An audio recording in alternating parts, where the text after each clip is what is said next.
about periodic fever syndrome and familial Mediterranean fever across countries.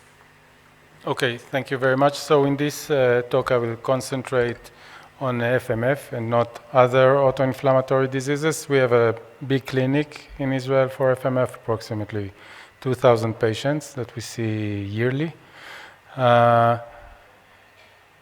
So the major manifestations of FMF are serositis, skin erythema, which I will describe later, fever, and synovitis. Usually the attacks of FMF are spontaneous. The duration is approximately 2 to 3 days, and they also subside spontaneously with treatment or without treatment. It doesn't matter. It takes 2 to 3 days for the attack to resolve. And most patients are clinically asymptomatic between the attacks. After the attack is resolved, the patients feel well and go back to their regular life. A typical FMF patient, this is just an example, that comes to our clinic is, let's say, an 18-year-old female. She had recurrent events of abdominal pain accompanied by fever up to 39 degrees Celsius. The symptoms started when she was 16 years old. She also had a family history of FMF in her family, and she went to the ER in her attack, and they were very impressed with her abdomen because she had peritonitis, and they thought that she might have appendicitis or a surgical problem. And they did a CT scan, and the only thing they saw was a small fluid in the abdomen. Otherwise, it was normal. Her acute phase reactant are elevated, her CRP is elevated, she has leukocytosis in the laboratory, and in the physical exam there is signs of peritonitis. They didn't have a diagnosis at the ER, but they heard the story, they heard the origin, they heard about the family history, so they sent her to our clinic for evaluation. So this is the typical classic FMF patients that we see. And what is the most common presentation of FMF? It is usually starting in childhood or at early teens. It starts with recurrent events of acute abdominal pain, but it can also be other manifestations such as pleuritis or arthritis, which last for several days, accompanied by fever. In the physical exam, in case it's an abdominal attack, you will find signs of peritoneal irritation because it's peritonitis. And in the laboratory, there is leukocytosis and elevated acute phase reactants. 90% of the patients have their first attack by the age of 20, and the frequency of attacks in FMF can vary. It is not fixed, and it can vary over time. The patients do not know when they will have an attack. It's not like every 3 weeks or every 4 weeks. And there are periods that they have more attacks, more frequent attacks, and there might be periods with no attacks at all, even longer periods without any attack. Some patients can recognize the trigger for their attacks, although most patients cannot. And the most common triggers that are recognized are physical exertion, sometimes emotional stress, and menses in females. And fever is almost always present throughout the FMF attack. So what is the differential diagnosis of a patient that come to your clinic with recurrent abdominal pain? It is vast, and these are just a few examples. So it can be a recurrent fever syndrome, but it can also be inflammatory bowel disease, endometriosis in women, irritable bowel disease, hereditary angioedema, a very rare disease, but also it can cause recurrent abdominal pain, porphyria also, etc. And of course, there are other diagnoses. So what are the hints that you should recognize that point to periodic fever syndrome and specifically FMF? So the attacks are recurrent. They are almost always accompanied by fever and acute phase reactants during the attacks. And sometimes the patient had a family history of FMF, you should ask about it, or end-stage renal disease, maybe amyloidosis, even without known FMF.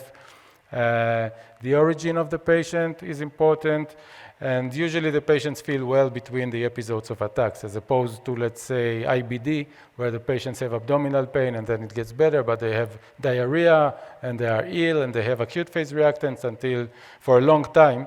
In FMF, after 3 to 4 days, the patients are back to normal without any symptom. So this might hint that this is a recurrent periodic fever syndrome.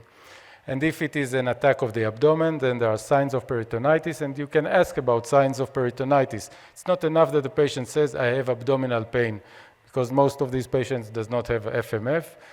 They have peritonitis, and peritonitis means that they can't walk straight. They lie in bed, because if there is irritation of the peritoneum, they have pain. So they try to they try to subside the pain. And when they try to do that, they lie in bed, so they won't have any pain. And these are hints for peritonitis and not just abdominal pain that we see more commonly in other diseases. So I will go over the specific attacks, the most common attacks of FMF. So the abdominal attacks are the most common ones. They occur in 90% of the patients and more. It is a severe general pain with rigidity, rebound, and tenderness, all signs of peritonitis. And if you do a CT scanning, although you do not need to do a CT scanning if you suspect an FMF attack, because it will be normal, but it may demonstrate a small amount of fluid in the abdominal cavity. There are also pleural attacks, which are attacks of unilateral sharp and stabbing pain in the chest. Also, it's a pleuritis. It's an inflammation of the pleura. And if you do a radiograph, you might see some pleural effusion or some atelectasis. The arthritis of FMF is more common among the patients with the most severe phenotype, meaning the M694V homozygous patients.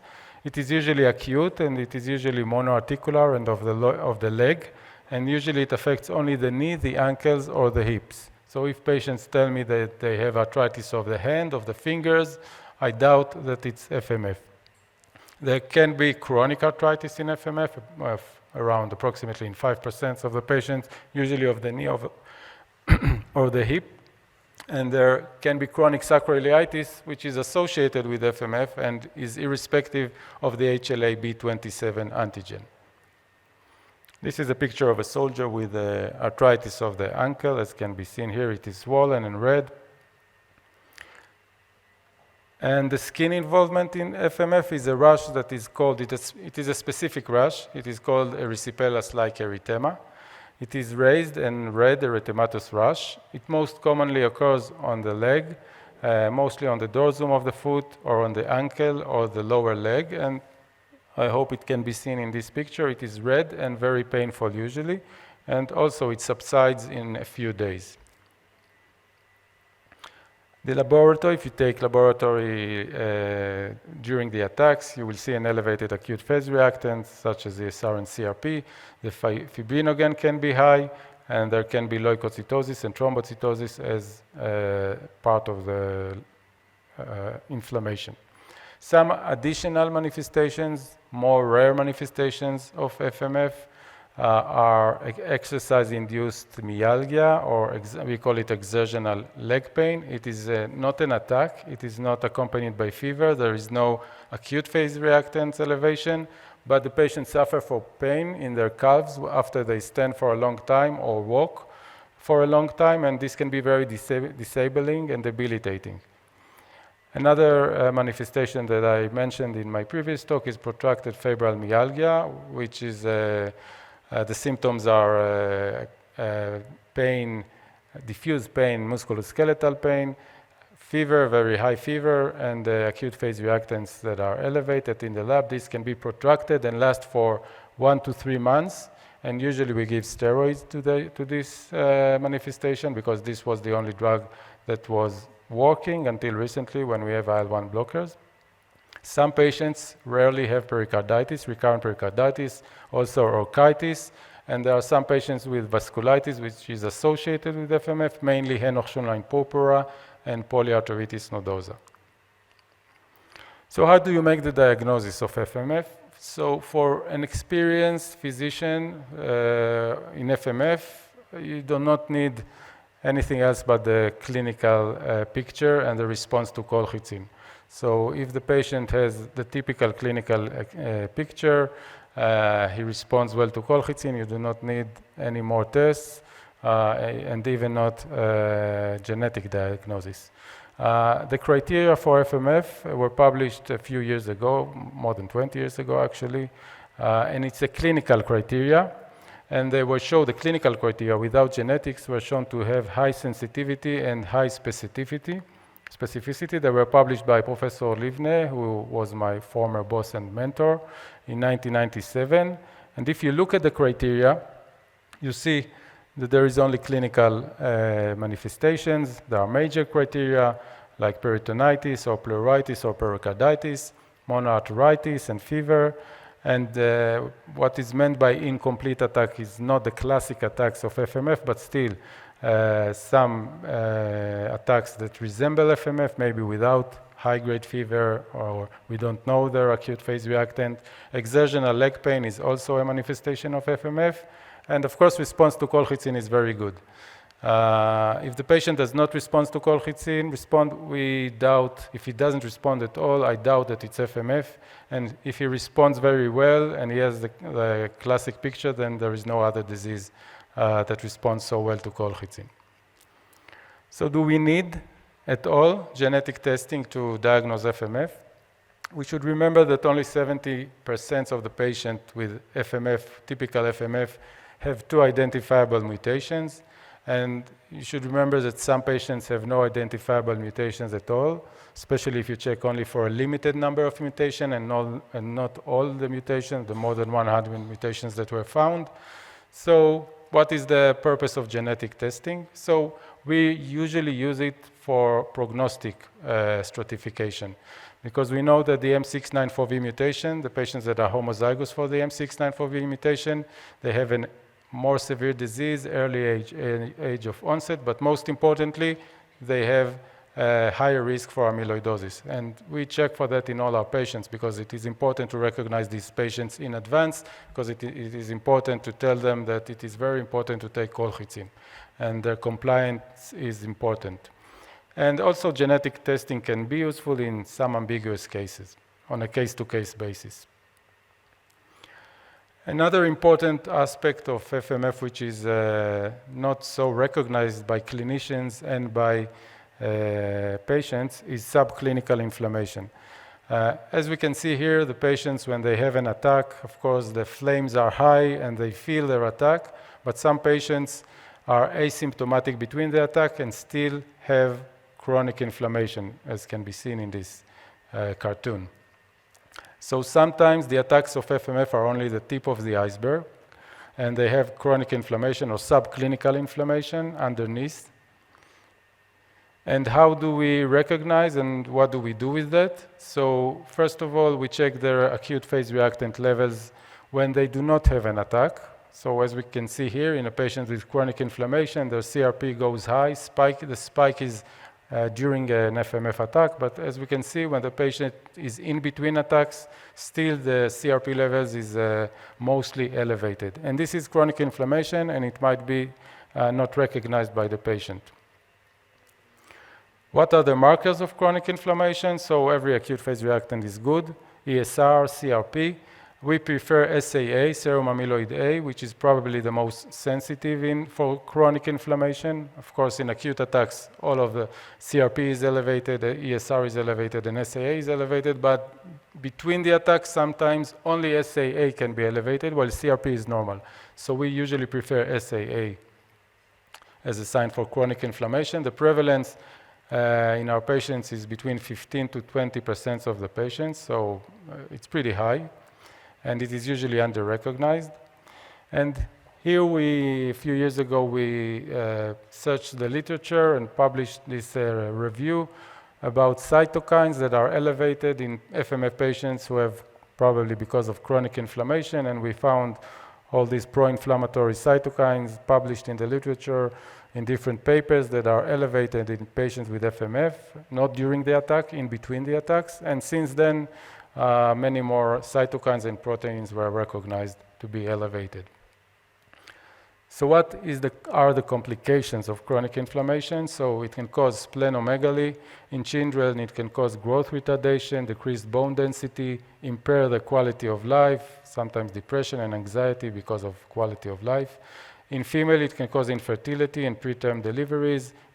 Chronic inflammation increases the risk of heart disease, can cause normocytic normochromic anemia of chronic disease, And the most important and most severe complication of chronic inflammation is AA amyloidosis. So why do patients with chronic inflammation have amyloidosis? So the high levels of the SAA protein, serum amyloid A protein, which is an acute phase reactant secreted by the liver, is actually the protein that forms the AA fibrils of the amyloidosis. So if you have high levels of SAA for many years, there is deposition of fibrils of amyloid A in different organs, especially the kidneys and other organs, and this is the cause for AA amyloidosis eventually after many years of unopposed chronic inflammation. The initial manifestation of amyloidosis, of AA amyloidosis, as opposed to hematologic amyloidosis or AL amyloidosis, is proteinuria, and it can progress to nephrotic syndrome and end-stage renal disease. And the diagnosis, we believe that the best diagnosis comes from the renal biopsy. You can do, as you probably know, biopsy of fat pad or of the rectal biopsy for amyloidosis, but we prefer to go to the involved kidney and take the biopsy there.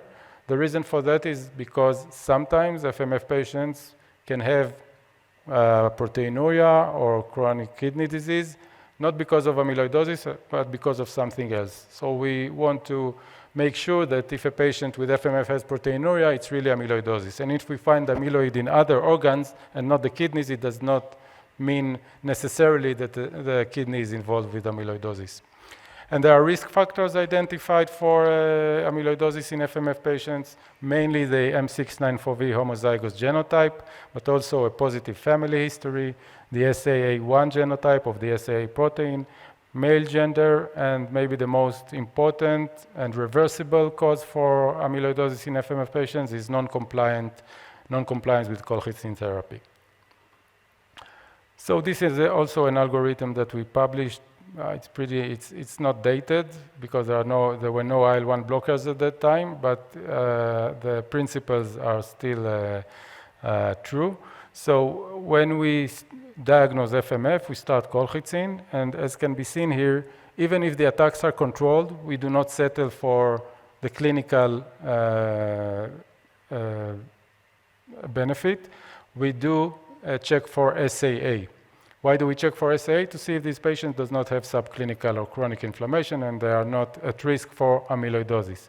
And after we check SAA, if we see that SAA is still elevated, although the patient is clinically responding to colchicine, we increase the colchicine dose further and we check SAA again after a few months because we know that colchicine prevents amyloidosis and decreases SAA levels.